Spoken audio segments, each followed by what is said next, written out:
So we're going to talk about the prone tricep press. Now this exercise in particular is going to get you into a more functional position for pushing very heavy objects.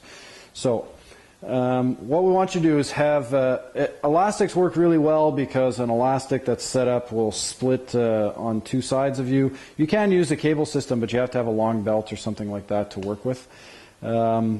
But what you want to do is you're going to set up the elastic or the cable so that it's lower than your shoulder height, because as you lean forward, go ahead, I'll just bring that down, you're going to be in a completely bent over position like this, okay? So this is like almost a full stiff leg deadlift position. You need to really be able to, starting from the ground up, setting your center of gravity is going to be a little different with this exercise, especially if you're using an elastic.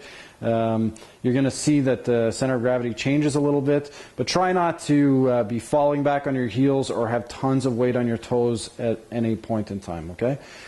Setting your neutral spine position, this is probably one of the most difficult positions to hold it in, so you really have to pay attention. From here, you got to arch your back and then back it off a tiny little bit. For a lot of people, even if you arch your back all the way, you won't feel any compression. So just get into that arched, protected position for your lower back. You definitely don't want to be rounded in your lower back for this exercise. We set TVA and brace for sure. Get yourself nice and tight.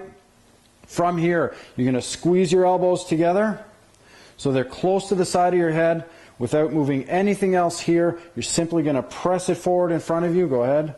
Press it forward in front of you. This is where you'll notice that your center of gravity changes a little bit.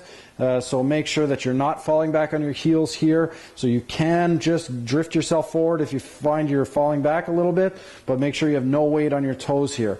As you come back, go ahead, come back. You might have a little bit of weight on your toes, and that's fine. Just keep it there. You don't want your body drifting back and forth with every repetition. Okay? So really pay attention to what's going on with your lower back and your bracing. Keep your elbows together. As your body gets more tired, your elbows are going to want to flare out like this. So you keep your elbows there and press forward and back. Okay? So keep your body as stable as possible.